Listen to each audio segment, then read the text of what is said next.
S'il y a 4-5 mois, je vous avais parlé d'Horacio Arruda, pour la majorité d'entre vous, à part si vous travaillez dans le système de santé, vous êtes très au fait de tout ça, vous auriez dit de qui vous parlez. Horacio Arruda, celui qui est l'architecte de la santé publique sur notre façon de composer avec la COVID-19, est maintenant une personnalité publique. Ça a des avantages, ça a aussi des inconvénients. Et il a goûté aux inconvénients au cours des derniers jours. Beaucoup trouvent que l'affaire a été gonflée hors de proportion, cette fameuse danse du docteur Arruda dans une vidéo. Finalement, il a présenté ses excuses d'une façon très... Vous voyez la danse en question, là. D'une façon très, très émouvante hier. Je pense que ça a touché tout le monde. M. Arruda, on le sentait sincère. Il a fait ça de bon cœur en disant moi, je voulais simplement aider à une cause qui est celle des jeunes en participant à cette vidéo de Rod le Stud. Ça a suscité toutes sortes de commentaires. On va en parler avec Bernard Motulski, professeur au département de communication sociale et publique de l'UQAM. M. Motulski, bonjour. Oui, bonjour. C'est un peu ça, dans le fond. Il y a une contrepartie à devenir une personnalité, et s'il ne le savait pas ou il ne l'avait pas vraiment intégré, bien, M. Arruda vient de le découvrir. Ah ben oui, il a eu une courbe d'apprentissage que peu de personnes ont. En tout cas, c'est un peu ce qu'on appelle la notoriété instantanée. Mais je dois dire, c'est grâce ou à cause de son côté que j'appelle givré, là, qui est pas juste, il fait pas juste donner des chiffres, ouais. Mais il montre son côté humain, il nous donne des conseils, il nous plaît.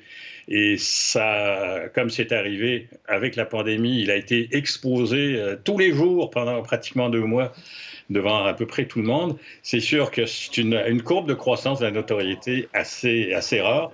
Et effectivement, il y a un prix à payer, il faut faire attention. Oui, absolument. Il l'a appris et c'est pas une grosse erreur. C'est une petite erreur très pardonnable. D'ailleurs, dans les commentaires, M. Motulski, je me rends compte, là, les gens, en gros, ce qu'ils disent, c'est « touchez pas au docteur Arruda ». Ils nous disent ça, nous, les médias. On sent qu'il est devenu... Les gens se sont attachés de façon très profonde à M. Arruda, à son caractère, justement, comme vous le disiez, un peu flamboyant, un peu hors norme. C'est pas l'image qu'on se fait nécessairement d'un scientifique ou d'un médecin. Il est un peu plus coloré que ce qu'on voit d'habitude, mais c'est ce que les gens aiment aussi.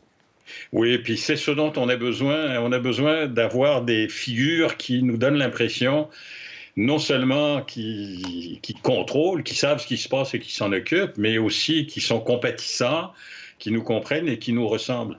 Alors, ce qui serait dommage, parce que c'est vrai, c'est une maladresse, je pense que tout le monde est d'accord, même Dan Bigra a conclu sur une note positive en ce qui concerne le docteur Arruda, mais là, il ne faudrait pas qu'il perde ça, parce que s'il perd ça, il va perdre aussi ce qui en fait un personnage aussi attachant.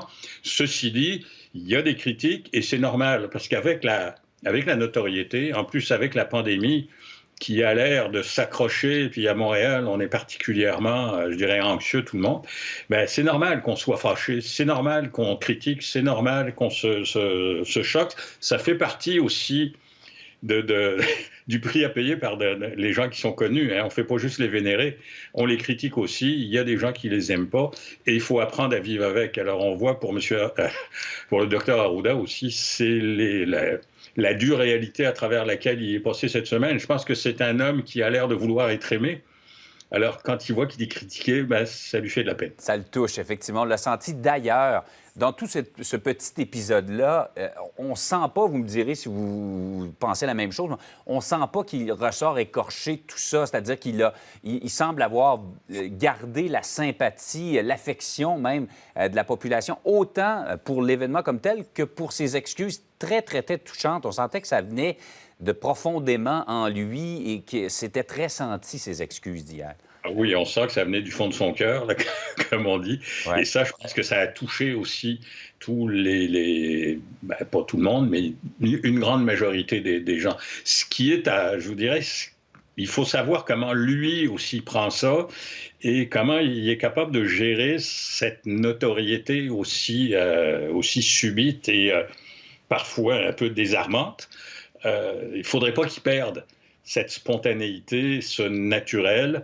Et moi, c'est là où je pense que on va voir. Là, il y a sûrement de la fatigue aussi. Hein, on voit ces gens-là qui qui gèrent une catastrophe exceptionnelle tous les jours, qui sont surexposés. On va voir quel genre de conséquences ça aura. Mais je pense que l'affection populaire, puis moi, les quelques réactions que j'ai pu voir ou les gens que j'ai entendus, tout le monde l'adore. Oui, je vous confirme aussi, dans mon entourage, dans les médias sociaux, je vois que des commentaires positifs ou à peu près là, sur Dr Arruda. Mais vous faites bien de le souligner. M. Arruda et bien des gens n'ont pas de congé depuis 2 mois et ont la pression de gérer des décisions, de prendre des décisions qui ont des impacts sur des vies. Il ne faut surtout pas l'oublier, tout ça. M. Motulski, merci d'avoir été avec nous ce matin. Je vous en prie, bonne journée. Bonne journée.